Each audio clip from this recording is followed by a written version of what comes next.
Saturday of every month, put it on your calendar. We will always have a meeting here the fourth Saturday of every month at 12 noon. Oh, there y'all get to hear me twice. Aren't you fortunate? I'm going to need $1 from each of you for that. Anyway, as always, we're going to start off first with our prayer. Pastor Jack, if you would do the honors, sir. Praise God, it's good to see everybody today. Glad you're here. More will be coming in. Let's bow our heads. Father, we just thank you, God, that you still reign and rule in Ponca City and in the United States of America.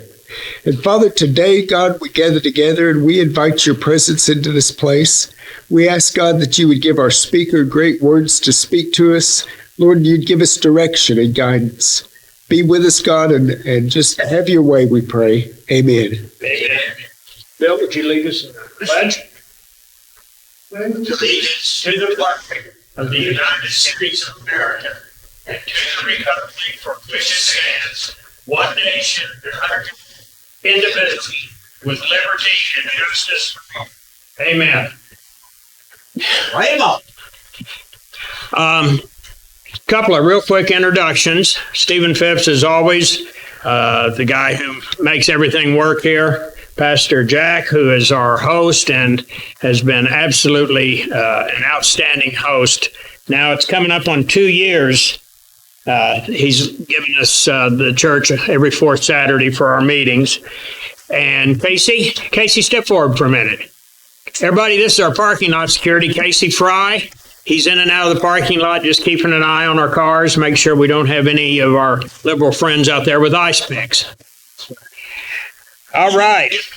Got a couple of real quick things I'm going to cover, and then I'm going to turn it over to our guest today, Representative Jay Steagull, and I'll give you a detailed introduction on him here shortly. The last session, as you all have heard me say many times, OK2A got 15 bills that we backed, passed, and signed into law. 6 of them were directly related to the firearms, Second Amendment. 9 of them were liberty bills. And our guest today, Jay, was instrumental in many, many of those. The ones that were designated emergency measures went into effect the day the governor signed them. We have 1, 2, 3, 4, 5, 6, 7. We've got 8 or 9 now that were signed as non-emergencies, and those will go into effect November 1. So, what is that, 5 weeks or so out. The first one is the use of your Self-Defense Act, SDA license, concealed carry license, to purchase firearms. This is still hanging up in the air. The ATF has to approve this. And if it does get approved, it's only going to apply to 5-year license, not 10-year. But so we're just out hanging out in the wind right now, waiting for the ATF to do something on that. SB 646, as of November 1, you will be able to carry into bars and restaurants as long as you're not drinking. That's the key. The law reads, if I remember correctly, that you cannot consume alcohol. So that's November 1st. Also, November 1st, you'll be able to carry a chambered, loaded long gun in your car or your truck. Right now, if you've got a long gun, you can have it loaded, but you cannot have a round in the chamber. That will change on November 1st. SB 839, as of November 1st, the game warden is going to need your permission or warrant to put a game camera on your property. Until then, they can put it on your property and they don't even have to tell you about it. So that's changing because of OK2A's efforts. The BB gun bill will go into effect November 1st also. You'll be able to take your kids or grandkids in the backyard and use an air rifle as long as the pellet doesn't exceed 400 feet per second and it does not leave your property. This is a biggie. HB 1674, driver escaping crowd unlawfully blocking road vehicle. I call them human roadblocks. BLM and Antifa, this is one of their favorite tactics. As of November 1st, you will be legally allowed to use your vehicle as a weapon to get out of the crowd. There are some qualifications on that, so you need to read the law if you're going to exercise that, because there are some qualifications, but we're in better shape than probably any other state in the union and being able to protect yourself in that situation. There was an emergency measure from the Senate that went into effect, but this is going to double it up. House Bill 2648, religious institutions cannot be declared non-essential. Right now, that applies because of the Senate bill that was an emergency. This is going to double up. And then House Bill 2774, and this was at least some of ours, Representative Mr. Pfeiffer, and this requires local law enforcement to cooperate with ICE and to support ICE. I'll go over these again next month when we're a week out from them going into effect. Okay. I'm assuming most, if not all of you, have heard about the vote that was yesterday in the House in Washington. 3 of our 5 congressional members, Lucas, Bice, and Cole, voted in favor of a national red flag law. Now, we have a anti-red flag law here in Oklahoma. Our guest today, Representative Steagull, was the prime author on that. He's going to get into that into some detail. Mark Wayne Mullen and the other guy did vote nay on it. What they did, the Democrats put this into the military funding bill. They do this all the time. They'll put something nasty into a bill that a lot of people feel like they've got to vote for. Bice voted in favor of the anti-red flag bill here, and then she goes to Washington, and one of her first actions is to vote to negate that, or to try and negate that. This is called the National Defense Authorization Act 2022, NDAA 2022, if you want to look it up online. Also, Sean Roberts, and he's been here to our meeting. He is District 36, which is just east of Ken Luttrell's district. He's based out of Hominy. He is chairman, and Brian Hobbs, you all know Brian from our meetings here, is the vice chair of a new GOP Election Integrity Commission.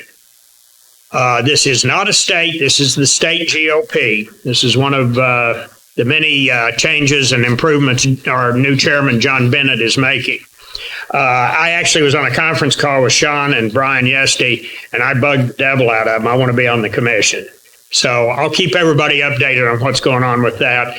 A lot of people think we don't need to audit our elections here in Oklahoma. Let me tell you, folks, we got to. I was at the state committee meeting in Edmond a few months ago. I talked to 5 or 6 people there from other areas of the state. When they go in to vote in their area, they do not have to show ID. Okay? Now, I personally, when I go vote, the lady that is at the door sits behind me at church, and she ain't going to let me vote unless I've got an ID to show her. So the best time to address a problem is before it becomes a big problem like we have at the national level. We have a totally corrupt electoral system at the national level. November 3rd of last year, which was my 73rd birthday, worst birthday I've ever had.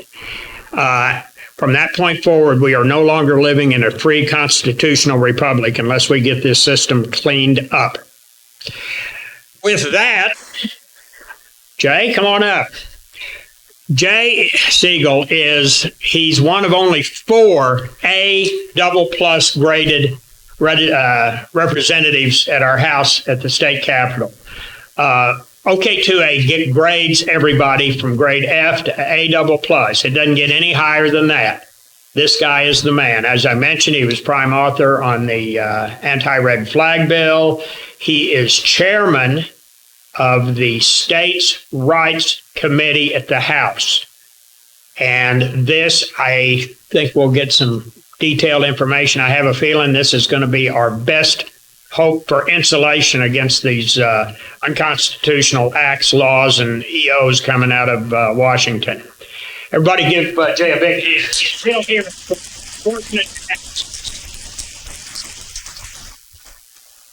Thank you, Terry. Wow, it is a pleasure to be here. Thank you for the invitation. Man, we got a lot of material to cover. I'm going to try not to bore you, so I may throw a few jokes in here every once in a while. Hope that's okay. I am going to use the overhead today, and the writing may be a little small. So you folks in the back, if you want to move up, come on up. If not, that's okay too. It's a free country, right? It's supposed to be? That's right. So we're going to do what we can to maintain that freedom, right? It's up to us, isn't it? All right, perfect. So today I'm going to present to you what I consider one of the highest priority topics that we can cover today, and that's going to be dealing with state powers. How do we exert or assert the powers that we have as a state, whether it's the people of the state of Oklahoma, whether it's our state legislature or state governor, in relationship with the feds? And let's talk about that relationship a little bit as we move through the material. So a little bit about me. I am the chairman of the States' Rights Committee. I'm also the House Chair of the Veterans Caucus. I served our country in uniform almost 23 years, did 9 deployments, 6 of which were over the skies of Afghanistan. For those of you that don't know me that well, I used to fly the KC-135s. I love to tell people I used to pass gas. We would also refuel other aircraft midair. So you'll get that later. All right. So I'm also a member of 3 additional committees, those being the Veteran and Military Affairs, Public Safety, and the A&B Natural Resources and Regulatory Services Committee. And this summer, I'm serving at the pleasure of the Speaker's appointment to the ARPA Funds Committee as well. So I'll be able to answer some questions about that if you have any. Here's the members of our States' Rights Committee. From left to right, we've got Representative Ty Burns, John Waldron, myself, Denise Crosswhite Hayter, Kevin West, and Wendy Stearman. It's quite a group there, isn't it? They work very, very hard. We take a lot of what we would consider controversial bills into that committee, and glad to do so. We've got some very conservative minds on that committee, and proud to serve with each and every one of them. Okay, so let's kick this off with something I wrote back in July. And if you don't follow me on Facebook, I would encourage you to do so. We also have a website. I'll get to that after a while, where you can sign up for our email updates. But this is going to be the tone for today's discussions. The dictatorial tendencies of government cannot be reconciled with any tenet of free society. It is for this reason that we must underscore the importance of limited government, not only in magnitude, but especially in the delegation of power and the exercise thereof. So there's a lot to unpack there, right? We're going to move through that in the presentation today. Like I said, we're going to talk about states' powers. Now, the committee that I serve on is called States' Rights. I'm going to work on that. I'm going to see if I can get that changed to states' powers. Usually when we talk about rights, we take the defense, right? We defend our gun rights. We defend our right to freedom of speech. We defend our right to freedom of religion. However, when we change our perspective, and in doing so change the language that we use, such as states' powers, we're no longer on the defense. Now we're talking about getting into the mindset of taking control of the situation. So who is in charge? Is it the federal government? Or is it the states? That's right. You guys have seen the movie The Matrix? One of my favorite trilogies. I'm going to change the way you think about this movie right now. Are you ready for this? Okay, you guys probably remember the line from Morpheus. He's talking to Neo near the beginning of the movie. And he says, "This is your last chance. After this, there is no turning back." You take the blue pill, the story ends, you wake up in your bed and believe whatever you want to believe. You take the red pill, you stay in Wonderland, and I show you how deep the rabbit hole goes. Now, isn't it ironic that it's red pill, blue pill? Interesting, right? So if we think about the movie, Neo didn't take the blue pill, but let's pretend that he did. What would happen? He'd go right back into the system where he was, where he had a secure job. He was part of the system. He wasn't really allowed the freedom of really thinking for himself. The system made the decisions for him and provided him everything he needed. But the thing that he couldn't see was that the system was literally sucking the life out of him. The only freedoms that Neo had in the world that he knew was given to him by the system.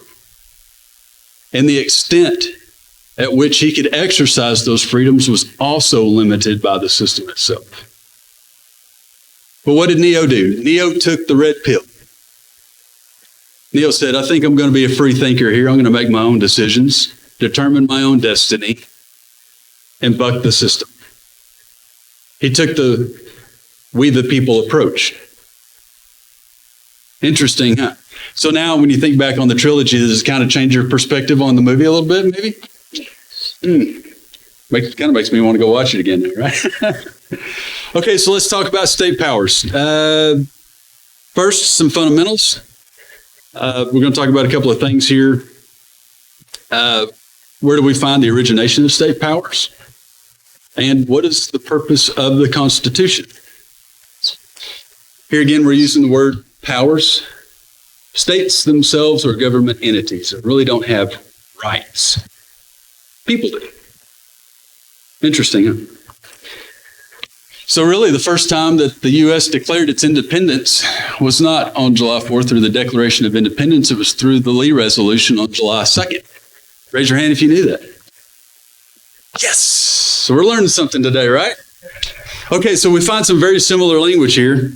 But the Lee Resolution, like the screen says, was introduced in the Continental Congress by Richard Henry Lee from Virginia, who proposed this Declaration of Independence actually back on June 7th of 1776, but it was adopted by 12 of the 13 colonial delegations, let's call them that, who voted in favor of the resolution on July 2nd.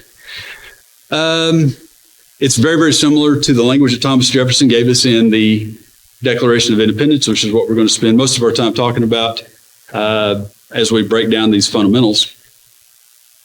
Because what he did is he just brought in the Lee Resolution to the Declaration, which was adopted 2 days later. We, therefore, this is at the end of our Declaration of Independence, representatives of the United States of America. So I put United in bold there so we could see that the word United was not capitalized. There's a very important reason for that. Does anybody know why? Yes, in the back. You're right. So we were not the United States of America yet, right? This is the Declaration of Independence that predates our Constitution, right? So we didn't have a country yet. Okay, so the states of America. Now we're gonna harp on the states of America quite a bit today. If we want to, let's just preemptively say our states are still free and independent. This declaration itself was not the United States of America declaring its independence from Great Britain. It was 13 free and independent states that were declaring their independence, their individual independence, through this common language from the British Crown. And we find that in our own declaration. So we, therefore, the representatives of the United States of America in General Congress assembled, appealing to the Supreme Judge of the world for the rectitude of our intentions, do in the name and by authority of the good people of these colonies, solemnly published and declare, 1, that these colonies are and of right ought to be free and independent states. Hang on to that phrase. That they are absolved from all allegiance to the British Crown and that all political connection between them and the state of Great Britain is and ought to be totally dissolved. So what Thomas Jefferson did is he stated the facts here. Great Britain is a state. These 13 colonies are now free and independent states, putting us on the same level. So think of these 13 independent states as their own countries, just like we did Great Britain. And the last, and that as free and independent states, they have full power. Here's where we first start seeing state powers being asserted. They have the power to levy war. They have the power to conclude peace. They have the power to contract alliances, to establish commerce and do all the other acts and things which independent states may of right do. In other words, if Great Britain, as a free and independent state, has the power to do all of these things, then it makes sense that each of our independent 13 states have that same power. Pretty cool, huh? Some of my favorite language in the Declaration of Independence is near the beginning. I had to put this in here just because there's so much to unpack in this, and I love the use of the language. Everybody's heard this, right? We hold these truths to be self-evident, that all men are created equal and that they are endowed by their Creator with certain unalienable rights, that among these are life, liberty, and the pursuit of happiness. Thomas Jefferson gives us the purpose of government in this very next sentence, that to secure these rights, governments are instituted among men. Very, very powerful statement here. The only legitimate purpose for government is to secure the rights of the individuals. Which ones? Life, liberty, and the pursuit of happiness? Sure, but what else? All of them. That's right. That's exactly right. And where does the government get the power to do that? From the consent of the governed. So if we notice back on this previous slide, in this paragraph, by authority of the good people, Jefferson was also very consistent in his language, not just the way that he used it. The people gave us the power through their authority to declare our independence as 13 individual states from Great Britain. All power originates from the people. It is asserted through what I'm going to argue to be the most powerful governmental entity in our form of government, that being the state legislature. We're going to talk about that some more here in a bit. But isn't this good stuff? We having fun so far? All right, good. So the 10th Amendment is one of my favorites. Now, this last year we passed House Bill 1236. At the end of this presentation, I'll answer some questions about that. But 1236 was us putting in writing as a legislative body that our intention is to maintain the separation of powers between states, watch this, and the feds. We'll talk about that here in a bit. There's a few words in here that are very, very important to point out. The powers, not delegated, another word, to the United States, in other words, the federal government by the Constitution, nor prohibited by it to the states, or reserved to the states respectively, or to the people. Here's what the 10th Amendment really gives us. It gives us in writing this vertical separation between the people, their state, and their federal government. But it also recognizes the fact that every power that government has is delegated to it by the people. Why do we say delegated? Because, sorry, go ahead. That's right. Yep. Mm-hmm. Did you surrender that power? Nope. Well, I like where you're going with that, but the answer is no. You've delegated power. You didn't surrender it. You didn't give that up. You're the employer. You simply told your employee what to do. So as an employer, do you ever surrender the prerogative to tell your employee what to do? Right.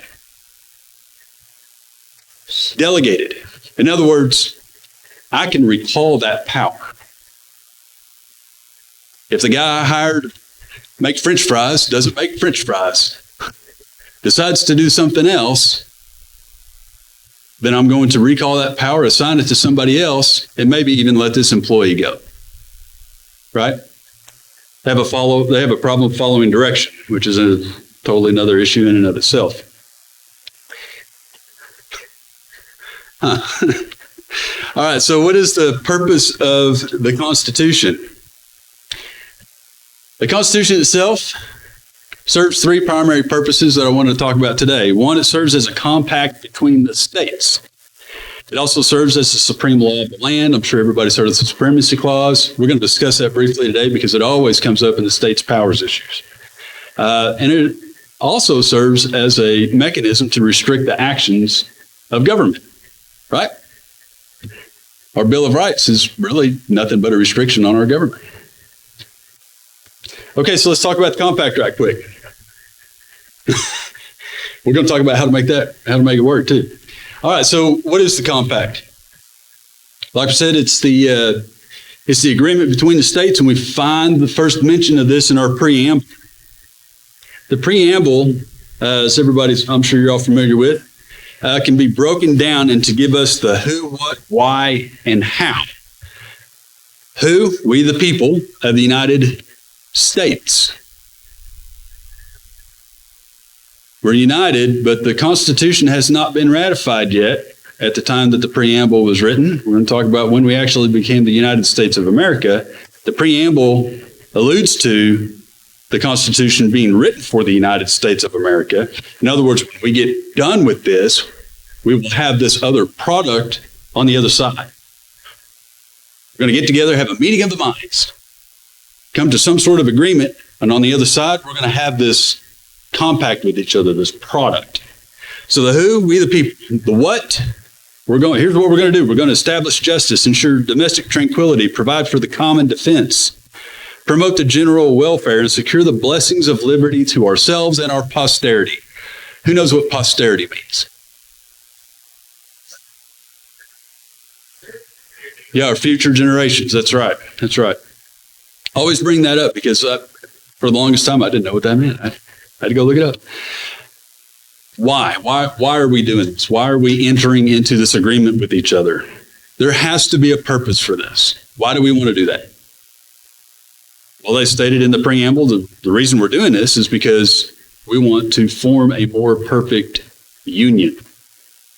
In other words, we want to develop this compactual agreement with each other so that we can do all of the what together. Notice that the why had nothing to do with consolidation. We're not giving up our independence when we form this union. We're going to enter into this compact with each other, but we're not going to dissolve our state boundaries. We're simply entering into an agreement with each other. And then there's the how. How do we exercise this? Well, we exercise this by finalizing the agreement itself and enforce it. How do we do that? Well, that's funny you ask. So if we scroll to the back of the Constitution itself in Article 7, we find the ratification process. So as we're familiar with, the ratification of this compact by the states required 9 of the 13 to ratify it in order for the compact to have any kind of purpose really at all. But it establishes, once it's ratified, it establishes the Constitution as the supreme law of the land. So here again, who's going to ratify the Constitution? Your state legislatures. We find that language also in Article 5. The purpose of Article 5 is amending the Constitution, right? There's a few ways that can happen. Congress may propose amendments, but notice that Congress cannot vote on the amendments. They can't finalize them and enforce them. They cannot enact and enforce amendments to our Constitution. There's a reason for that. States may convene. You need 2/3 of the states to convene to propose amendments. This is our Article 5 convention process. So there's the two ways that amendments are proposed. Has anything changed with the Constitution up to that point, either route you go? And the answer is no. Because your state legislatures are still going to have to ratify those proposals for them to become part of the compact. Matter of fact, you're going to need 3/4 of the states to ratify and certify those proposals for those amendments to become part of our Constitution. I know several people have approached me about their fear of an Article 5 convention because they think it might run away. It cannot. Our system is not designed to allow a convention to ratify amendments and force them onto every other state. The states have to ratify them themselves. Isn't that interesting? Anybody tell you that? Huh. Well, the fun part about that is it's in the Constitution. Pastor, how many times you got to tell people, hey, just go read the Bible? It's in there. God gives us His word. Right? Yeah, same thing here. So, by the way, I always carry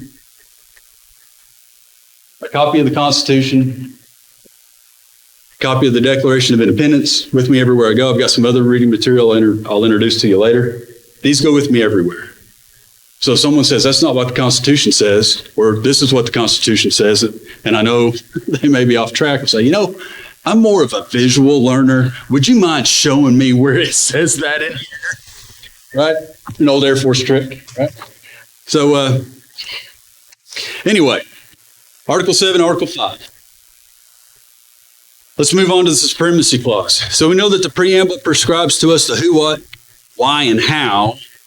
The Supremacy Clause gives us the to what extent the purpose serves. This is relatively simple to understand, but so many times when we start talking about the assertion of state powers, and in particular, this red flag law issue that now may possibly have to deal with. The question is, remember who's in charge? Is it the feds or the states? Who takes precedence? Is it the federal government or is it the state's government? Ooh, right? So what does the book say? Let's go back to the book. The Supremacy Clause says, this Constitution and the laws of the United States which shall be made in pursuance thereof, and I underline that for a reason. We're going to come back to that in just a second.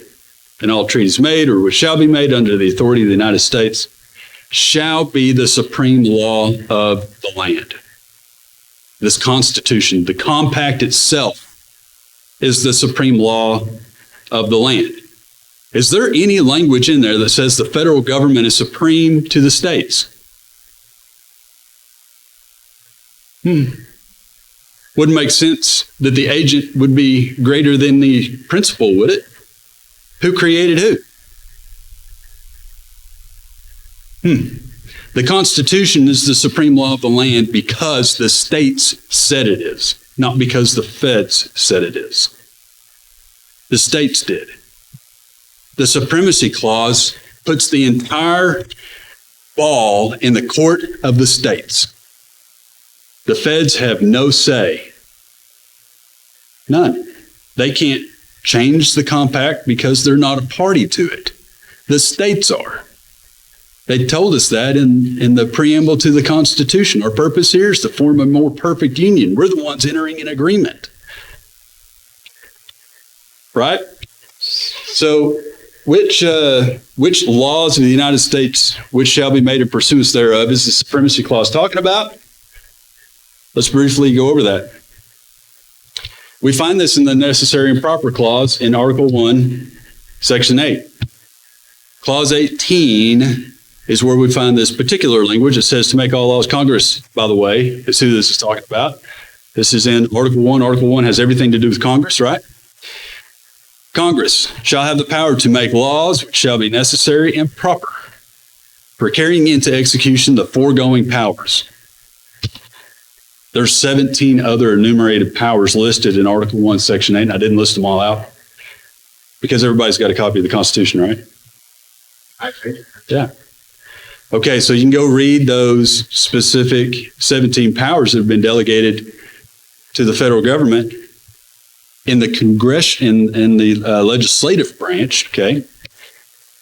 Only, by the way. And they have the ability to write law, as Article 1, Section 1 tells us. All legislative powers herein granted are vested in a Congress. So Congress has the ability to make all laws which shall be necessary and proper for carrying into the execution of all foregoing powers. The previous slide says this Constitution and the laws of the United States which shall be made pursuance thereof are the supreme law of the land. So we've delegated the power to Congress in Article 1 to carry out specific limited powers and then laws to enforce those. Those are the laws that this part of the Supremacy Clause is telling us.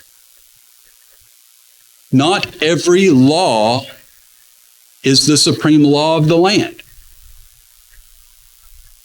So let's talk about this red flag law right quick.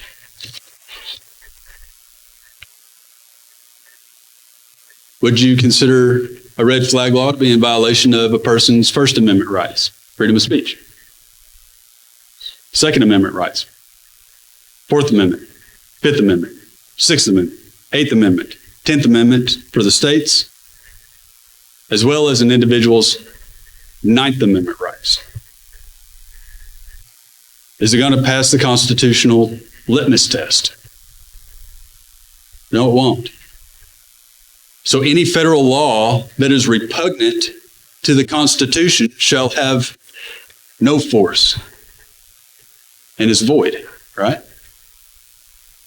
How are you going to enforce an unconstitutional law?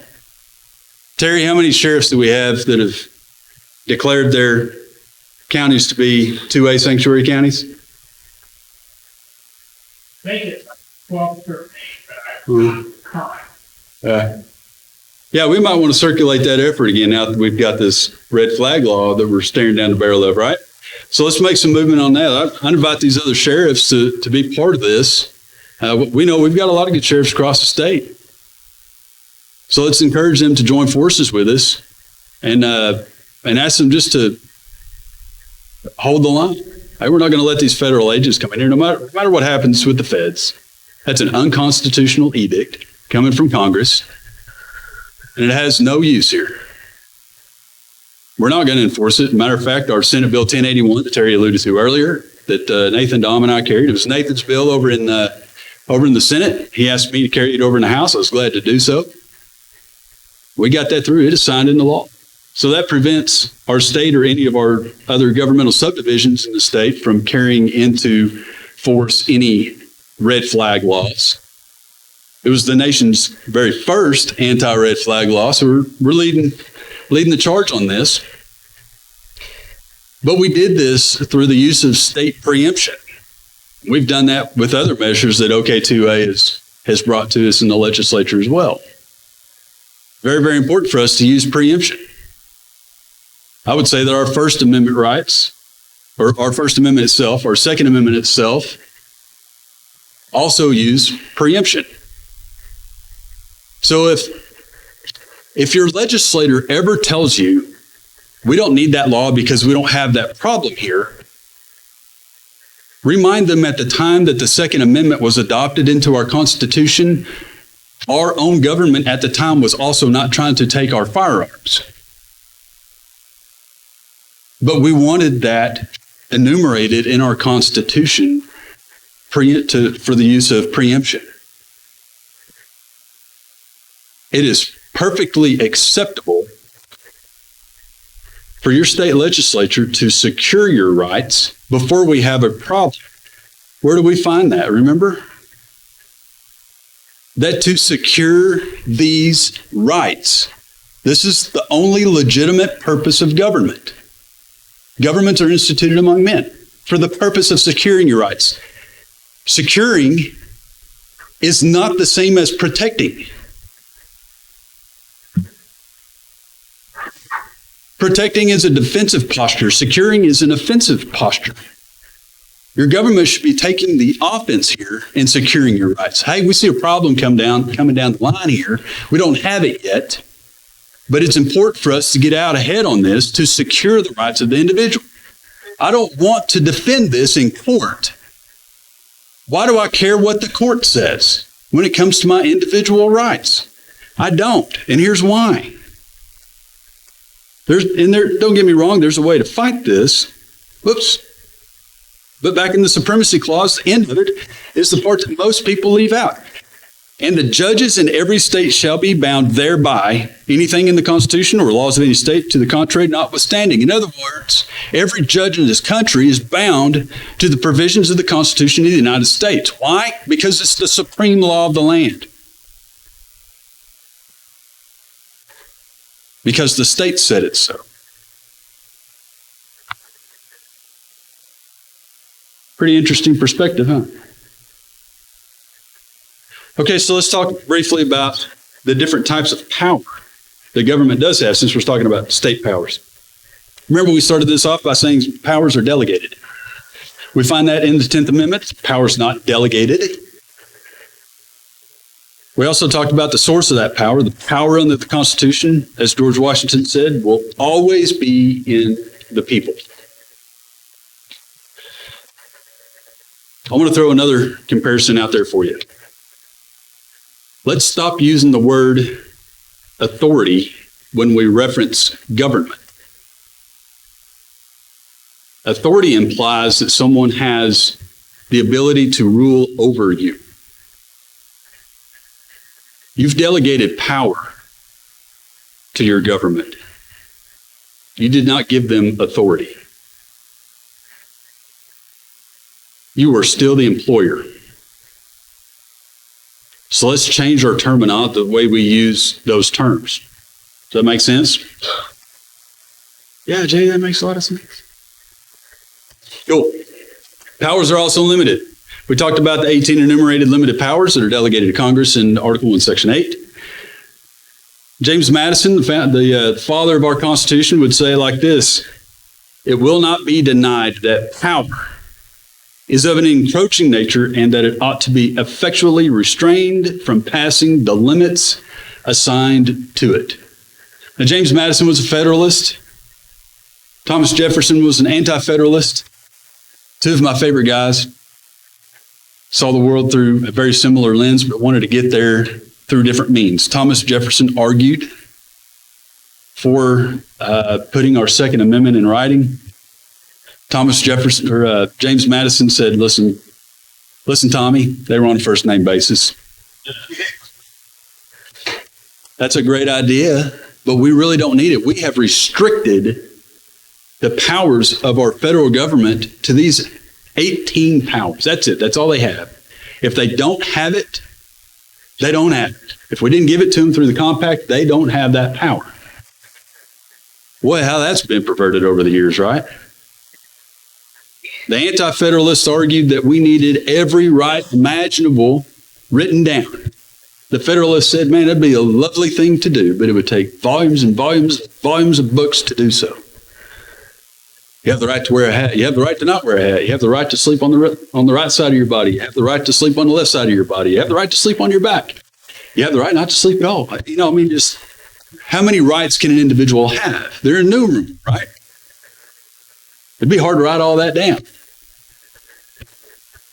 Nonetheless, despite the fact that these two individuals had a different way of limiting the powers of government, they were still able to do so through the use of our Constitution, the ultimate compact between our states. It's a beautiful piece of work. I left this in here too, so another James Madison quote. Like I said, he's one of my favorites. He said this quote in reference to listing out all of our powers, or enumerating every right, a list of enumerated rights. He said it would be unnecessary because it was evident that the general government, our central government, had no power but what was given it. It was specific, limited powers that was delegated. And we see the word delegated, and the delegation alone warranted the exercise of power. Very, very powerful statement there. We've limited the powers of government. Powers are also separated. They're separated horizontally. We know we've got 3 branches of government, right? But in the U.S. Constitution, we'll find that all the legislative powers have been given to Congress. In Article 1, the executive powers are vested in a president. In Article 2, then Article 3 is where we find the powers that are delegated to the Supreme Court. But they're also separated vertically. Like we said earlier, we've got the power of the people. We've got the powers that have been delegated to the states, and then we've got powers that have been delegated to the federal government, and we find that language in the 10th Amendment, or the depiction of it. Some powers are prohibited. Congress shall make no law. You cannot do this. You are prohibited from doing X. My favorite, the Second Amendment. A well-regulated militia being necessary to the security of a free state, the right of the people to keep and bear arms shall not be infringed.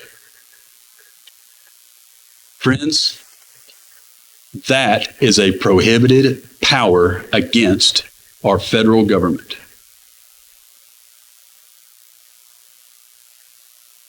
I asked this question earlier this week. Why do we even have an ATF? There's some good folks that work for the ATF, right? Okay, But where are we as a country when we can't recognize the fact that that is a prohibited power against them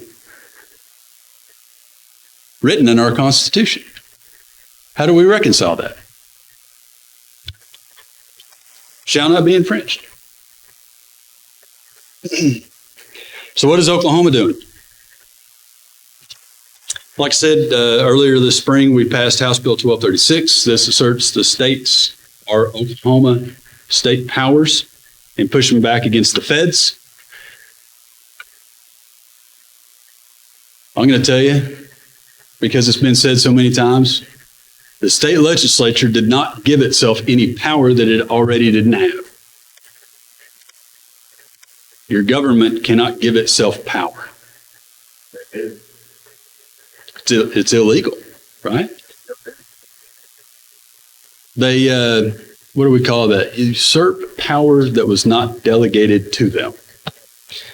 So when I say we're asserting our state powers in 1236 or through the use of 1236, what we need to recognize is that your state government already had the job of determining what is constitutional and what is not constitutional. I, J. Steagull, solemnly swear to uphold and defend the Constitution of the United States, right? You cannot fulfill that oath of office as an elected official if you don't have the capability of determining what's constitutional and what's not. I don't care what side of the aisle you sit on.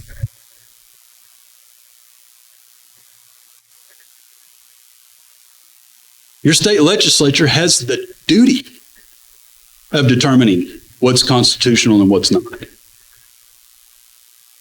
Even when we're looking at our own bills. But remember, your state legislature is responsible for ratifying any changes to our Constitution. And if that's the fact through Article 5, then any other edict that comes from our federal government should also pass through the same litmus test, right? We must be consistent in the way that we present our state powers. We must be consistent in the way that we review what the feds are telling us to do. Our employees, do they have the power to do that? Do we give them the power to do what it is that they're telling us to do? That's the question we have to ask. If not, then the simple thing to do is just ignore it.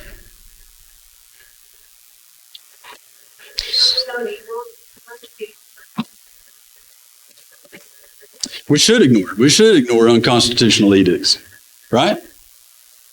We don't have to follow. We're not obligated through our compact as a group of states, not obligated to follow an unconstitutional edict. The Constitution is the supreme law of the land. We're obligated to follow the provisions of the agreement and the compact. But that's because we said we would. And that's all we said we'd do. Everything else is up to us and the people that we work for. It's relatively simple when we think about it. So here's what Oklahoma's doing. We passed 1236 earlier this spring. I also introduced a few resolutions, HR 1005, 1009, and 1010. You can go look those up later. I'm sure Terry's taught everybody in the room how to go look up bills online. But here's the bottom line up front on these. 1005 was the resolution that kind of paved the way for House Bill 1236. In 1005, we're going to find that that's where we're asserting our state powers and our state's intent to maintain the constitutional balance of powers. 1009 was the pushback against the federal government's overtaking of our elections. Who remembers the talks of HR 1? Yeah, right? They're wanting to take over everything top down, everything that deals with our election process to include our voter registration processes. Now, if you can find anything in the Constitution that gives the federal government the ability to control any aspect of our voter registration processes, I'd love for someone to point that out. We can pass around the Constitution and somebody can find it. I'll give you a $20 bill today if you can find it. So even if they were to pass it, unconstitutional law cannot usurp the power that we did not delegate to you, because that's what usurpation is. We gave the federal government no ability, no power to control our voter registration process. The whole thing. Just going to ignore it. Fine, we're going to do our own thing. 1010 is our pushback against the federal government's HR 8. This is probably a big one. The Bipartisan Background Checks Act 2021. Through that act, it become illegal, if enforced, for you to give your kids or your grandkids your firearms without them being able to pass a background check.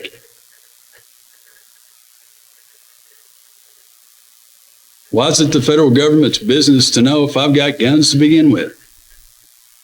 There's this whole shall not be infringed thing. Isn't that a prohibited power against them? Okay, go pound sand.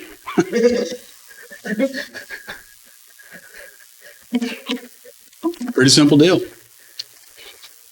Okay,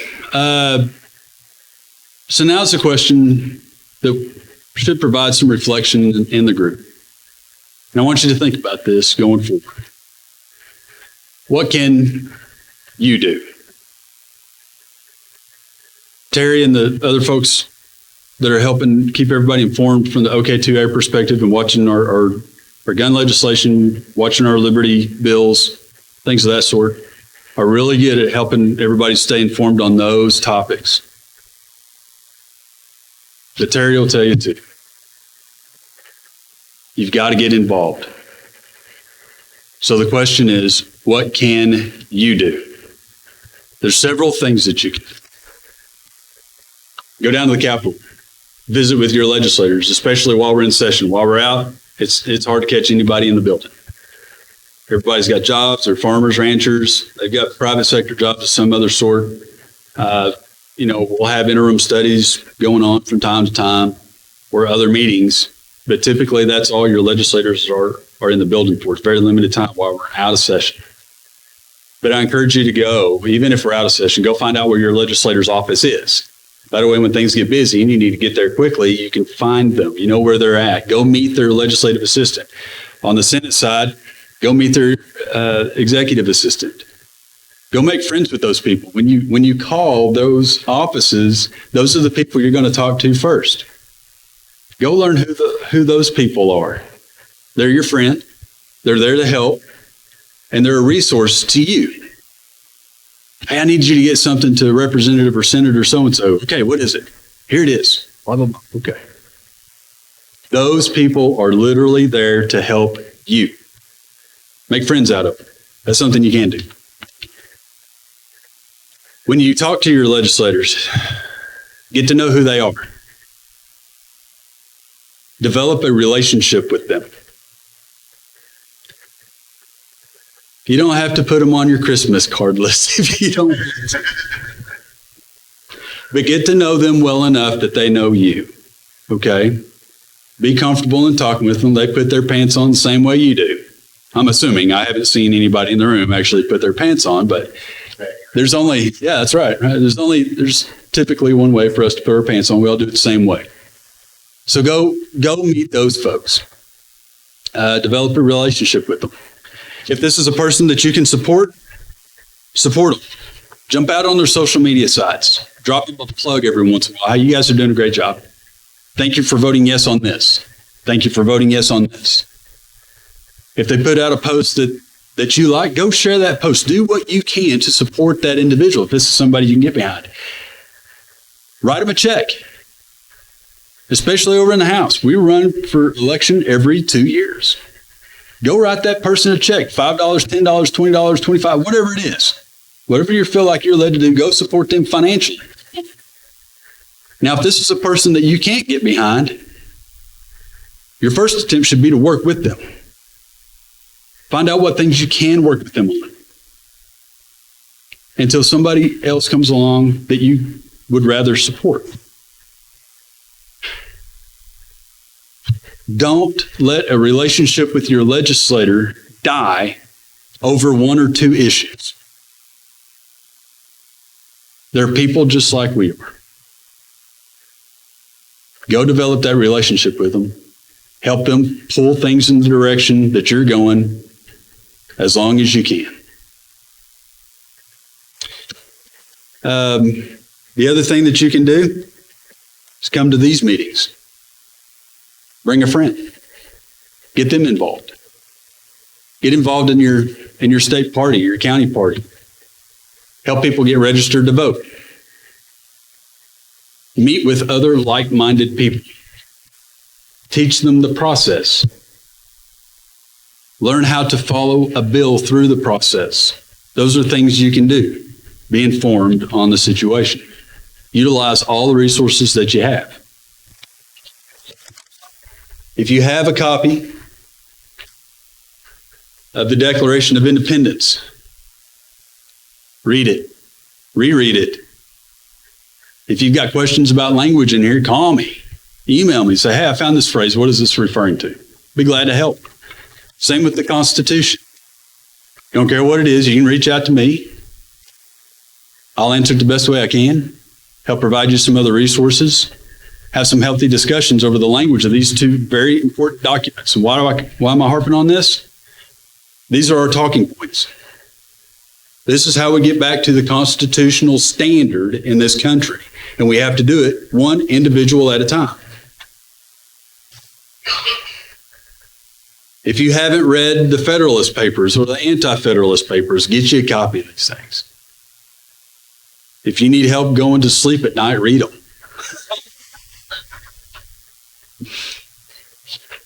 There's a lot of really good information in this. Okay? I know the pastors probably say, read that maybe after your daily devotional. Okay, let's right? Good pitch right there, right? You like me to go for that? Take 10 or 15 minutes a day. You can get through usually a paper in 10 to 15 minutes. There's 84 of them in the Federalist Papers. It'll take a little while to get through. It's worth the time. These papers were the sales pitch for the Constitution. If we want to understand what James Madison, John Jay, and Alexander Hamilton were thinking, we have to get into their minds. How do we do that? We read their papers. We learn so much about it.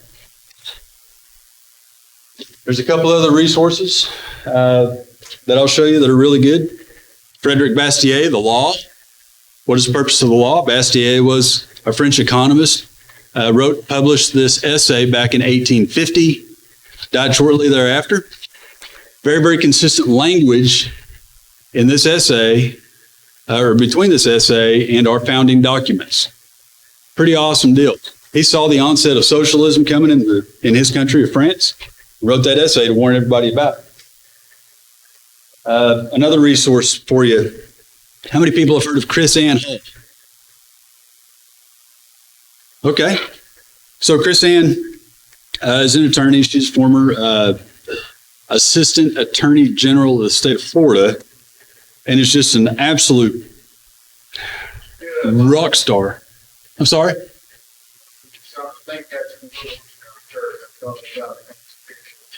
Yeah. Yeah, she's an absolute rock star in that arena.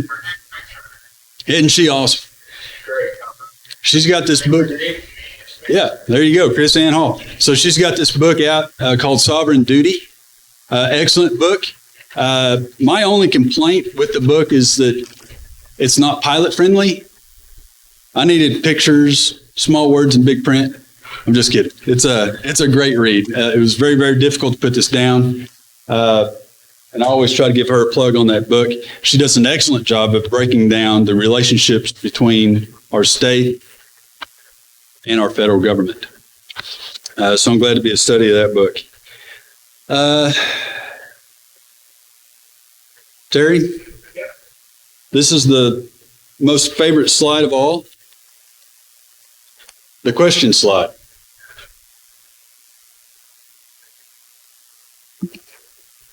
Everybody knows the drill on questions. We do one at a time. And before we start the questions, any of these bills you want to read, all you have to do is type in HB or SB and the number and Oklahoma. If you do that in a search engine, it'll bring the bill up for you. You can read it as it's written. My problem with the bills is understanding the legalese in them. But that's the best source of information because it is the horse's mouth. Okay, questions? Melvin. A lot of these mandates is on the Constitution. You want to be more specific? Like mandate, everybody has to have the shot, whatever, That vaccine mandates you. How are they going to? You're bringing up a really good point, and I'll tell you what the administration has even admitted to. So you're talking about the 100 employee plus mandate that the Biden administration put out. Said you're going to have to go get the shot if you belong to one of these companies, and the companies are going to be left to enforce that. Or we're going to fine them up to $14,000 per incident. It's ridiculous. All coming from the executive branch. So you probably make the most valid point right off the bat is that it is not a law.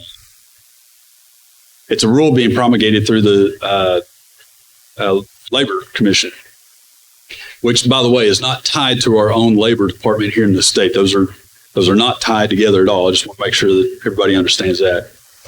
The mandates are going to be fought in court. And the administration knows that they're going to lose that. They've admitted that they know that if this goes to court, that it's not going to be upheld. And there are several reasons why.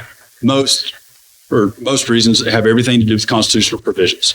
The first argument that is likely to be made is that it's a separation of powers violation. The executive branch does not have the power, right? The power to make law. The other problem that they're going to run into is equal protection under the law, or as I like to call it, equal application. We've applied this to entities that have 100 or more employees, but not those with fewer. What if you have 99 employees? What's the difference between 99 employees and 100 employees as far as COVID cares?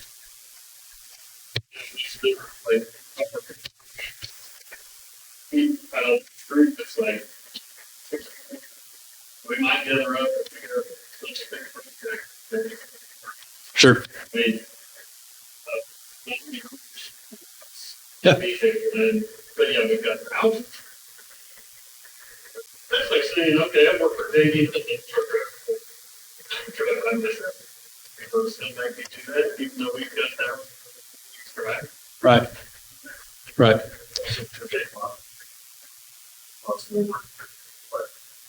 Sure. So another provision that they're going to run into is the Fifth Amendment, the right to due process. We're going to force companies into making their employees take this vaccine or face termination, or the company gets a $14,000 fine without any data to show that that company is actually at risk of contracting or spreading a virus. It's just an arbitrary application. But remember, they don't have the ability to write special law either. Even Congress doesn't, but more specifically, the executive branch doesn't have the ability to write law at all. So it's very interesting. It would be very difficult for them to enforce that. But by their own words, they've said, we do not expect this to pass or to be upheld in court. What we do expect, though, is that more employers will get their employees vaccinated, so it'll help the numbers go up. That's the only intent. Joe? You were next, Jay. Terry, you're next. It puts the onus on the individual. If the company says, okay, we will follow your mandate, and they say to their employees, you must get vaccinated, be terminated, that individual says, I'm not getting vaccinated. Company says, you're fired. Now the onus is on the individual to fight that action, which will become incredibly expensive. And very few individuals are going to have the wherewithal funds to fight. So the federal government wins. Yeah, they still win in some aspects, right? So this is where I've talked with some of my constituents that have companies of over 100 employees. And I've reminded them right off the bat, one, the rules haven't even been promulgated yet. So let's stiff arm the idea of letting anybody go just yet. Let's not do that. And then number two, this is likely to be fought in court, and administration knows they're going to lose on this. So what if a company decides to do this on their own outside of this federal mandate? So that's a completely different discussion, right? As a representative of the state of Oklahoma, my job is to protect you from government overreach. That's where I come in. You all take care of everything else. There's a delegation of powers. I'm going to stay in my wheelhouse, and my job is to remind you of what is in your wheelhouse. And it is everything that you did not delegate the power to me to handle. Right? Free market plays a huge, huge part of this conundrum. How do we fix this? The less government we have interfering with the free market system, the better off we all are. So let's keep that in mind as we move forward in this. But yeah, I'm going to do everything I can to fight the feds on this and every other issue. That's my job. Yeah. Terry? It's two parts. We get the federal government, all employees, federal government. hundreds, thousands of them. Do they not feel like they have the power to do what they're doing for this? We elected them. Okay, you elected me to do this job. This is what we feel like you want us to do, so we're going to write over this in a second. Are we not too late to try to take that back from them? Well, states always have the prerogative of one, determining what's a constitutional mandate and what's not. That's their job. Remember, the states are the only parties to the compact. The federal government is not. So the states have a lot more power to assert on this than the feds ever will, by design. It's been arguing for it over and over and over that the states are still sovereign and independent entities. But they're running over us. They need to start acting like it, Okay. right?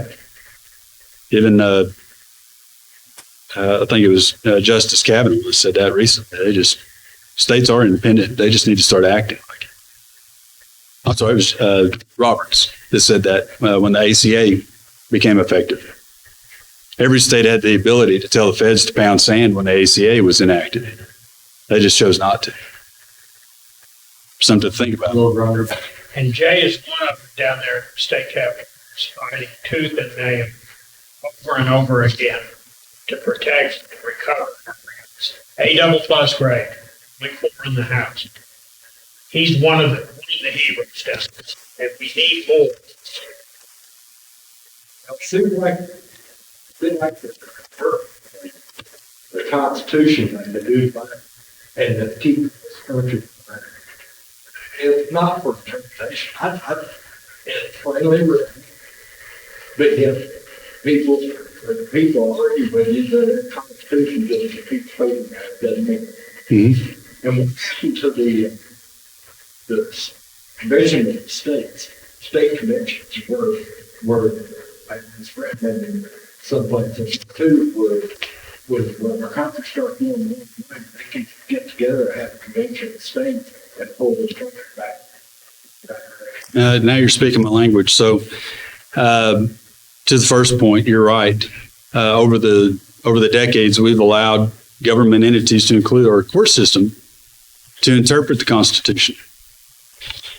But the Constitution itself is very plain, uses very plain language in how it binds, here again, every judge to the provisions of the supreme law of the land. It leaves no room for interpretation, but makes room only for application.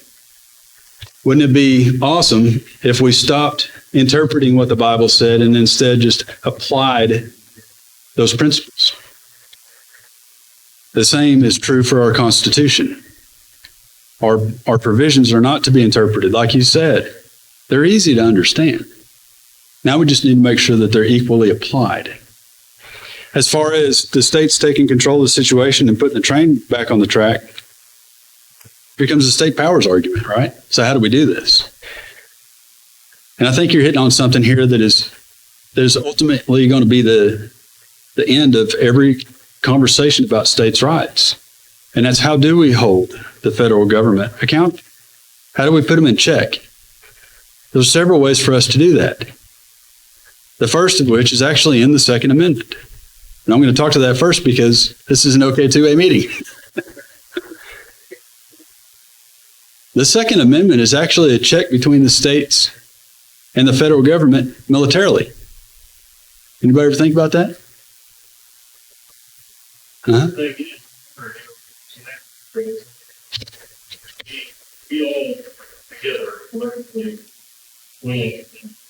That they were very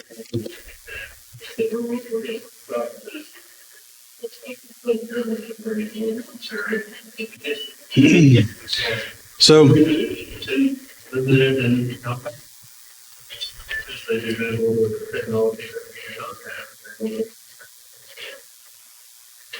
I'm not going to get off into the what if scenarios,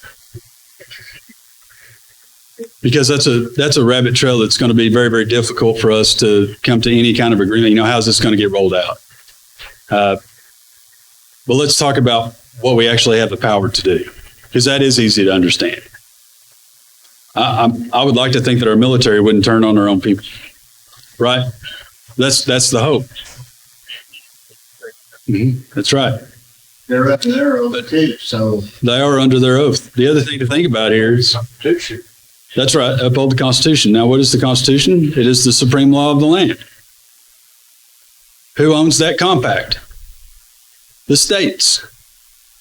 Even the federalized military cannot neglect the fact that that compact, the Constitution that they've sworn an oath to uphold and defend, belongs to the states.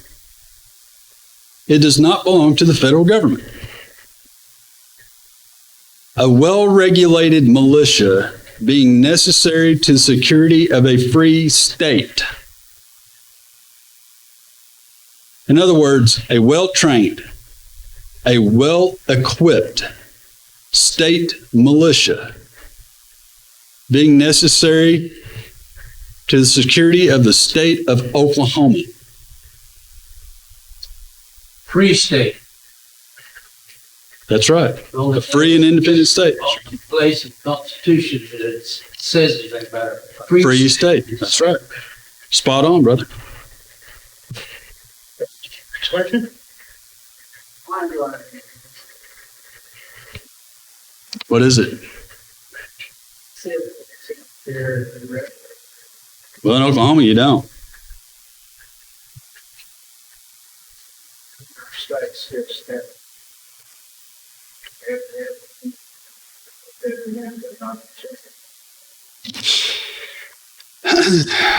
You know, we could dive off into that. It's going to be a really long conversation. I would argue that every state should just recognize what's in the Constitution itself, especially since the 14th Amendment guarantees that every individual right enumerated in our Constitution is protected for every individual. It's secured through the 14th Amendment. So, you know, hopefully more and more states will start looking at this like the state of Oklahoma has and recognize, well, you know, we really don't need a permit process for someone to exercise their right. Here's how you know you've lost your rights, by the way. When the government takes it away from you and sells it back to you in the form of a license. So it's a good question. Now, what I do like about the carry license is that if I get pulled over, I pull that thing out and law enforcement knows they're not dealing with a dirtbag right off the bat, right?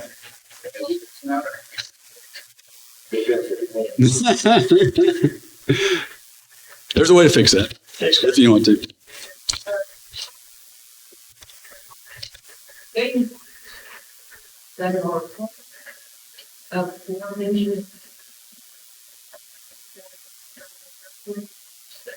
Our game wardens work for the wildlife department, so they're state employees.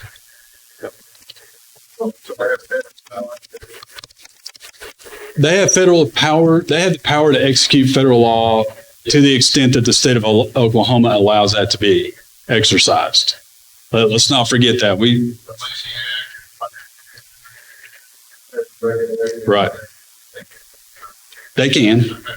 That's right, but that's because we've allowed them to do that, and that's for the protection of our game, so that everybody has a chance to hunt, right? But yeah, only to the extent that we allow them. What supersedes what? Does federal law supersede state law? Not always, right? In pursuant thereof. Okay, good question. Next.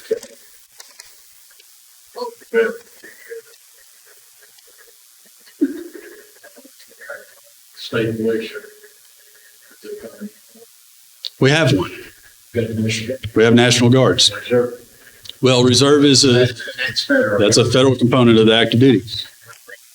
Yeah, I did too. I did time in the Guard and time in the Reserve. And I know it gets kind of tricky because the National Guard and the Reserve are both called reserve components. But your National Guard actually is an asset of the state. Now, anybody that's ever sworn the oath and taken enlistment in the National Guard also knows that you take two oaths. You take an oath to support and defend the Constitution of the United States, but you also take a separate oath to support and defend the Constitution of the state in which you have enlisted. Dual role with two different and mutually exclusive chains of command. A National Guard member does not always report to the president. The president is the commander in chief of the active duty forces and reserves all the time. they are, the president is not always the commander-in-chief of the National Guard. The only time they are is when those Guard members have been activated on Title 10 orders for the purposes of going outside of the state or outside of the borders of the country, generally speaking. Yep, good point.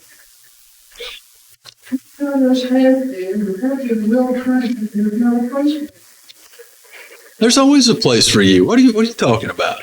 There's always a place for you. So some states have actually formed their own citizenry militias. I don't think there's anything in the state of Oklahoma preventing those types of organizations from forming here. So there's always a place for that. There's always a place for guys that have been well trained. Because I'm in the same boat you are, brother. I mean, yeah, I'm retired too. Yep. I'm going to get 3 years. So I just had to retire.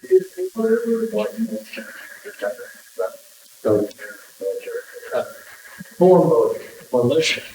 Both purposes of the Constitution.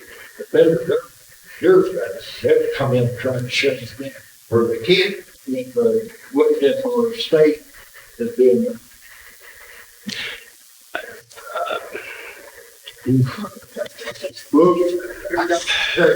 So, well, I mean, let's think about it this way. Why do you care what the feds think? Why do you care what the feds think? Okay, then do what you want, right?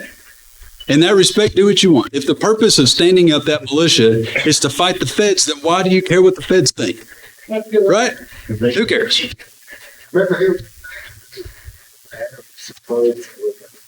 They're trying to come in and stop that rancher, the sheriff, over sheriff, and everything else. We could do the same. Just got to find a turtle, right? So, As a citizen of an Oklahoma, we have the right to pick up and bear arms. This may be citizens militia and overthrow the government. well, I'm not going to advocate for overthrowing the government, right? Yeah. I'm talking about what's going on in DC. What they're doing is not right. That's against my religious belief. It's against the Oklahoma Constitution. That's why OK2A and our state government, we're building an insulation around Oklahoma to shut them out. And we're not going to talk about revolution or overthrowing any governments in here. We're not going to talk about that. Yeah. The reason I'm spending 7 days a week on OK2A is to help build this wall, because this is our best option for curtailing the federal overreach. Is the people in the legislature and our governor down at the state capitol. We can insulate the 10th Amendment. That is, I talked to thousands of people over the years, literally, about the Constitution. I've never talked to anybody that was as knowledgeable and explained it as well as Jay does. He brings it right down to the nitty-gritty. Again, we're not doing any evaluating of it or any analyzing of it. We're just reading what it says. Yeah. Ron? At the onset of this, I understood you to say that our terminology that we utilize is critical.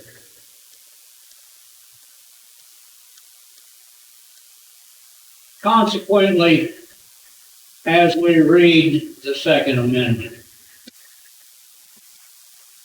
we understand that a well-regulated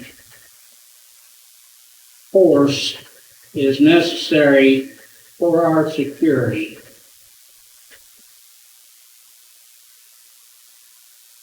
And we also state, or it states in there, that,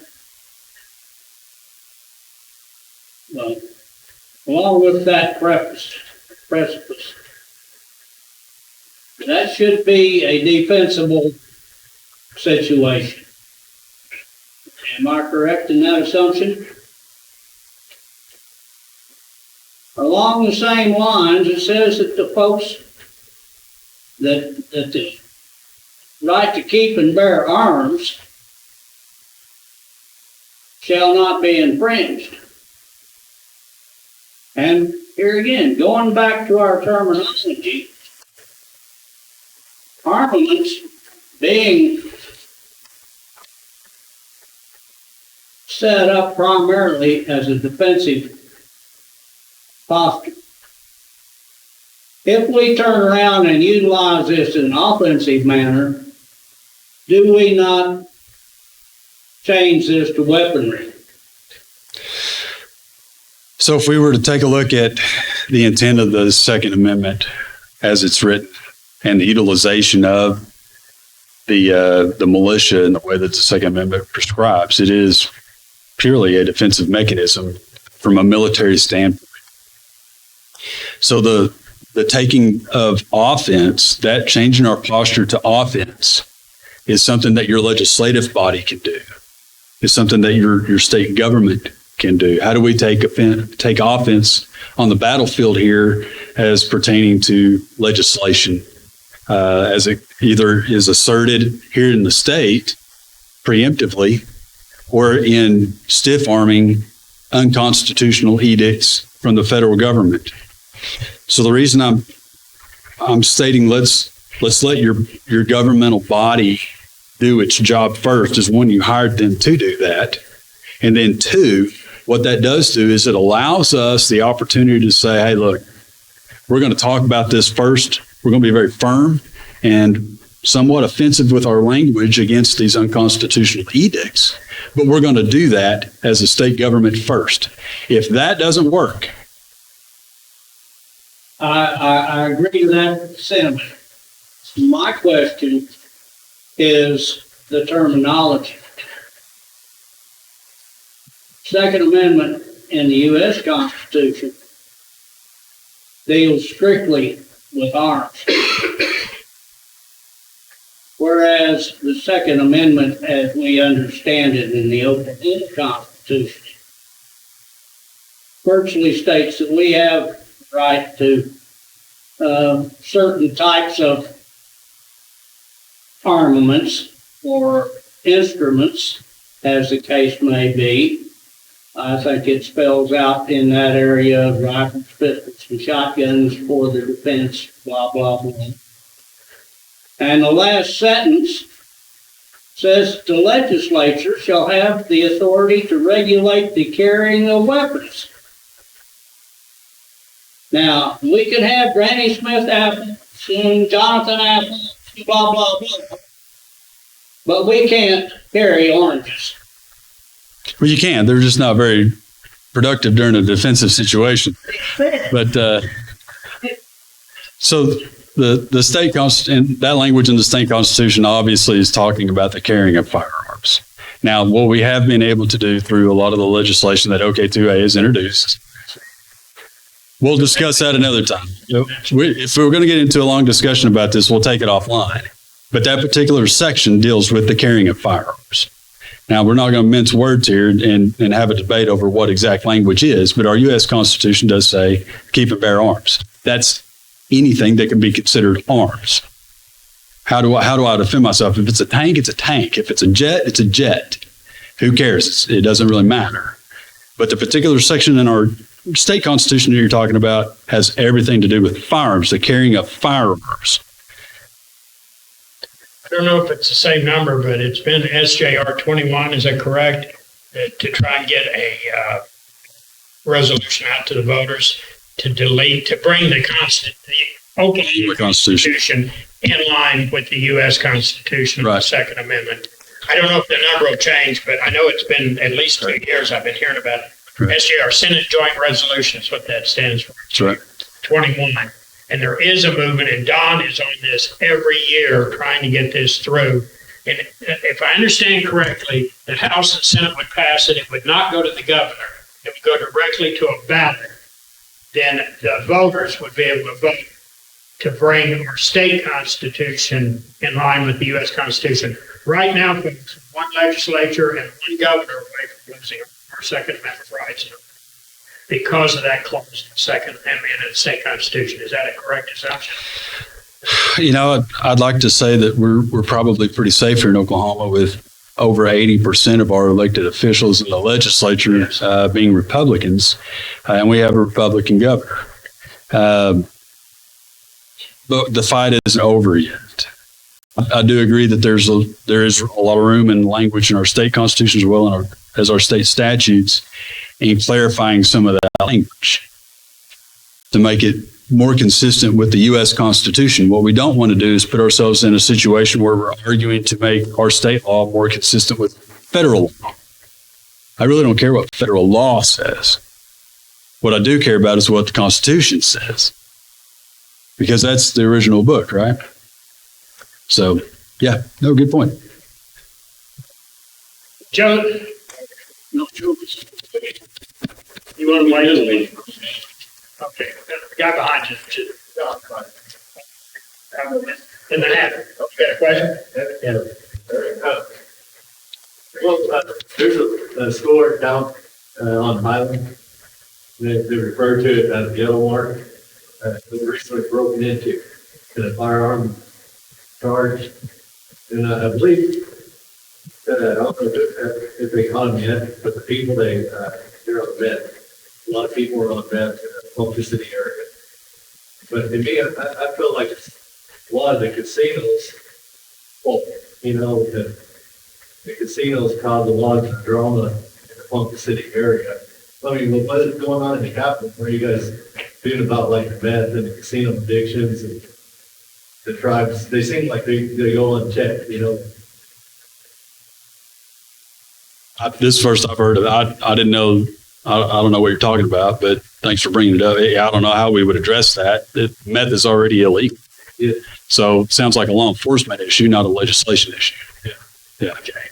So I can't, I don't wear a badge. I can't go out and enforce the law. But Are we right in assuming and feeling comfortable that our red flag supersedes the federal? Should the federal law go through and be enforced? Now, I know that they would have to send federal agents in and all that. But be comfortable, or should we be comfortable, that our state law supersedes the federal? in and of itself, I think that's going to be debatable. But what I do think is at the crux of the situation is understanding what red flag laws actually violate. They violate your First Amendment, Second Amendment, Fourth, Fifth, Sixth, Eighth, Ninth, and 10th Amendments of the U.S. Constitution. So even if Senate Bill 1081 did not exist, there is still this violation of constitutional law that these red flag laws would have to be tested against if we were to take this to court. My preference would be for those types of laws to be ignored by our law enforcement. And should our law enforcement catch wind that federal agents are out enforcing these laws, that they put a stop to that. Our sheriffs, for example, are not bound to assisting these federal agents in enforcing unconstitutional law.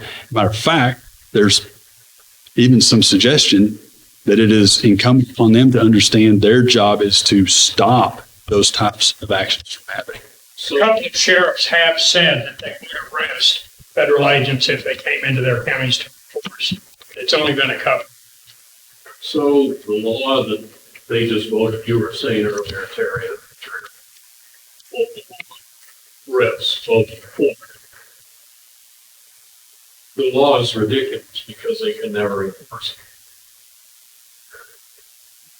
Constitution. I would say it's ridiculous even if they could enforce it.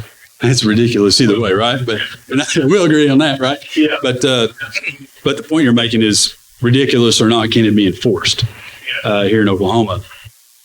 And I could say, well, let's see. Yeah.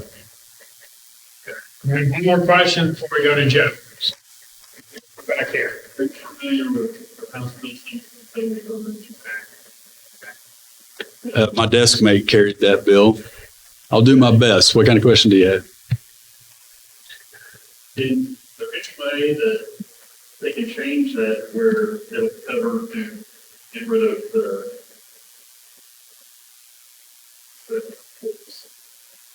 so where it'll say it'll cover all programs and activities so that the critical race theory doesn't come into our public schools without approaching. There's no way it doesn't say forces in there. It says all programs and activities. The way everything is covered. Went to Jennifer Reese's program, didn't you? Yeah. That's, I would encourage you to call Kevin West, Representative Kevin West. He'll know more about that than anybody else. Yeah, I go straight to the source. Can't be the one that could possibly get this change. If the change is needed, I don't know what Ms. Breesy was talking about. I wasn't at that deal. But I can tell you the subject matter expert on it is Representative Kevin West. I'd reach out to him and talk to him about it. Yep. Joe, you're up. There's two school board seats up for election in February. That's the way you Mhm. get there's two school board seats up for election in Tonga in February. You need to go to your school board. I've been going a couple of months now. Yeah, and so far I've been the only civilian there. They're not used to having people. They have it in a very small room. At most, they can fit 4 or 5. Wow. But folks, you got to get involved. Let me tell you something, and I run into this all the time. People that think they put some stupid cartoon up on the Facebook page and they're fighting for our liberty. No, they're fooling themselves. You have to get involved. You have to come to meetings like this. You have to go to your school board. I've been in Tonga for almost 5 years now. I've only missed 3 city council meetings. I'm at every city council meeting there. And a lot of those I've been the only civilian in. So you got to get off your tail and get involved and maybe cut your bowling night out so you've got time to get this stuff. Asking the legislature to do something, they've got to take action, but they've got to have people behind them. And the way you do that is get involved, period. If you care about the world your kids are going to grow up in, now is the time to do something, not just sit around and talk about it. I had half a dozen people at least this morning send me text last night. Oh yeah, definitely going to be there. They ain't here. I'm just about up to my eyebrows with the folks that all they want to do is talk about it. And that don't work. Facebook is putting stuff on Facebook is you're just fooling yourself. Go ahead, Joe. I know that's not your only question. 35 minutes you want to put a couple statements, and then Mr. Stevens on doing it, slide with stuff that's good. You bet. $14,000 thing, if you guys think about it, the federal buying center is not take $14,000 arbitrary. You think about it, company, fire, and tree. So they're basically made it to where it's economic, it's a cabinet. And you're going to carry permit earlier. He's very right. Everybody has the Constitution to pay for it. But in some states only allow citizens that specifically carry the thing on the property.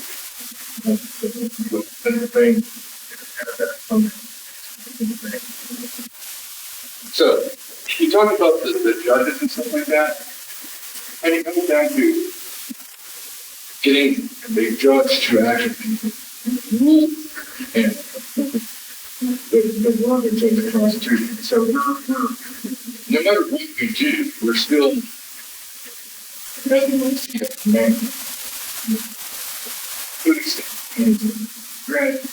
guess it's the judge rules a certain way that against the Constitution.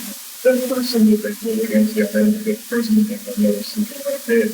And eventually someone in the book is changed. What you mean is Yes. First things first, we need to realize that the judges do not have the final say in anything. The Supreme Court does not have the last word.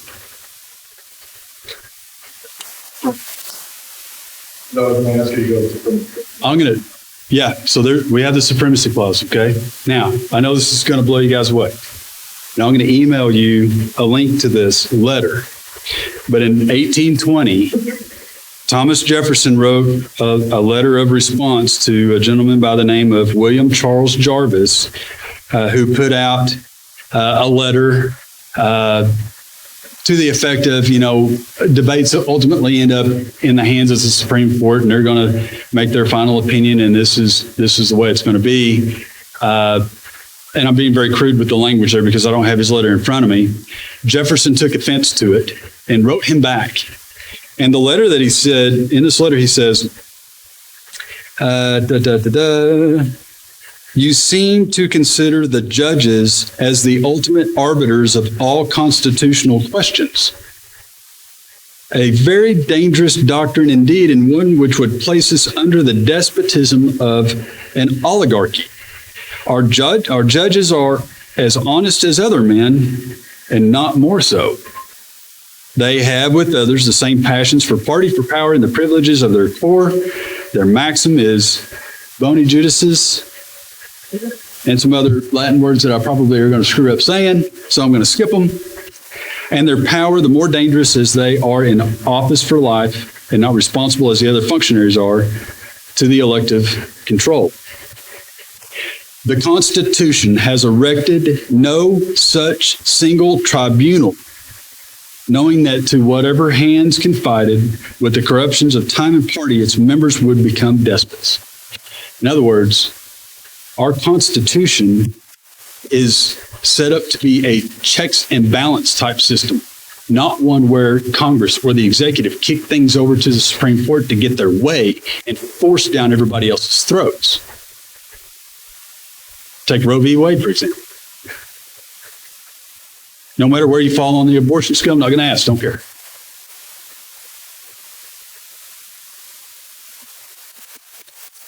Does the Supreme Court actually get the last say if this is a constitutional matter? Through their state legislatures, right? That's how the people speak to the federal government through their state legislatures. This is how they assert their state powers. They do that through that entity. The Supreme Court can get things wrong. What happens when they do? Or do we live with a wrong decision? Is that not that you're making that argument? I think you're making that. What we have to remember here is that the Supreme Court is part of the federal government. We're going to push back against the federal government.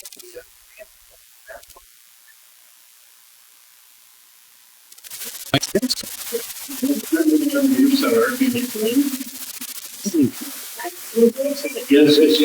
Against the Supreme Court?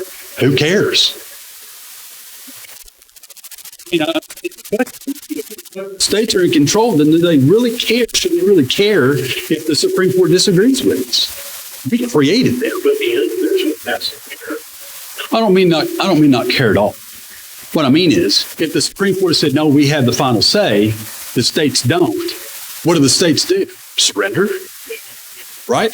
The answer is, no, you're not in control of this. We are.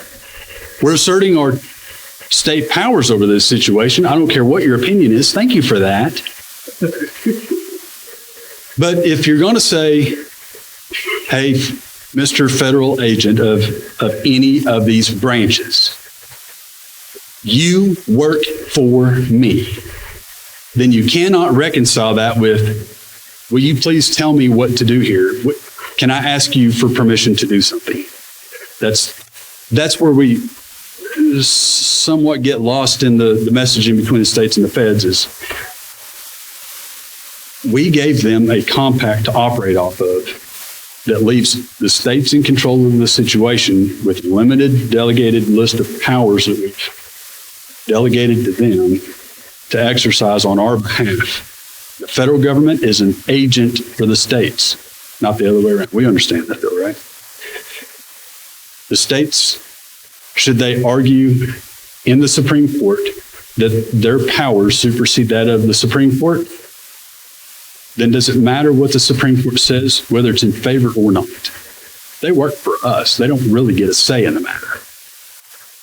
And we can change the definition or the role and responsibilities of that government entity. We have that power to do so. Folks, 45 minutes. He's loving it. We can talk offline. U.S. Law Shield is here. Robert? Give you about 1 minute to tell, or you'll do it from back there, or? I'll do it over there. Okay. How many here are a member of U.S. Law Shield? Yeah, yeah. Okay. So he's the man to talk to.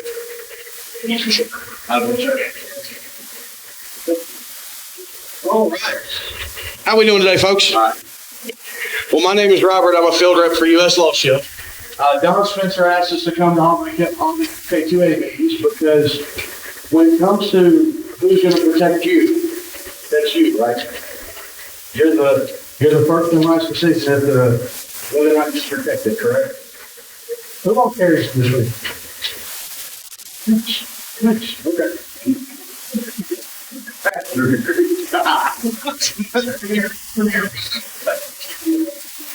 Not that carries too. So, U.S. Law School to defend yourself or another. You do that. Somebody's got one like that, hitting with a baseball bat. Heck, it's even with somebody with your bare hands. And the self-conviction only says that you cannot be found guilty in a court of law. Does not prevent you from being arrested or charged with a crime. But as a member of U.S., you have that peace of mind. It does happen to you. You already have your attorneys. They're 24/7, criminal court, civil court, and that includes that we have to take it all the way to the Supreme Court. You'll never have to pay a penny for them ever. Outside of an emergency, they're also available to you so you can ask them 100 million questions. Don't know what the law says, what it means, how it applies to you. Don't know which ones are about to go into effect and what they say. You can call and talk to your attorney and get all the answers that you need as a member. Membership starts off at just $10.95 a month, so it's about 35 cents a day. Okay? Only takes a few minutes to become a member. I'd love the chance to talk to you. I'll be here until everybody leaves. I'll be back here in that back corner in the chair. I'm a pretty big fella, so you can't miss me. So if you're not a member, or if you have any questions or anything like that, just come back here and come see me. Come talk to me. Because I'd love to make you a member, okay? Thank you very much.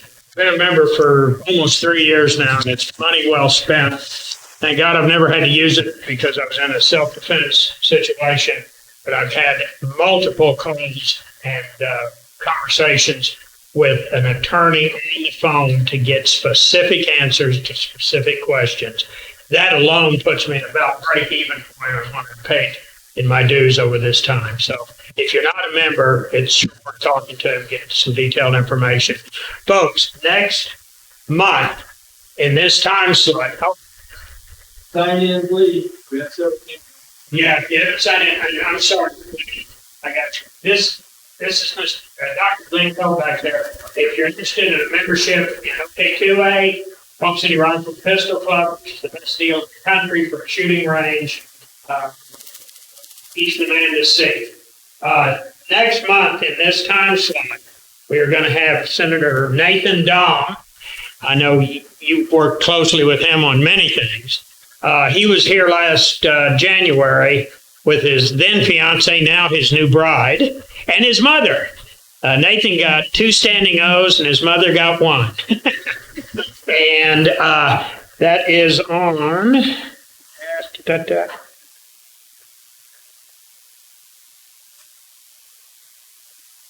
Okay, it is on the 23rd, Saturday, October 23rd, fourth Saturday as always.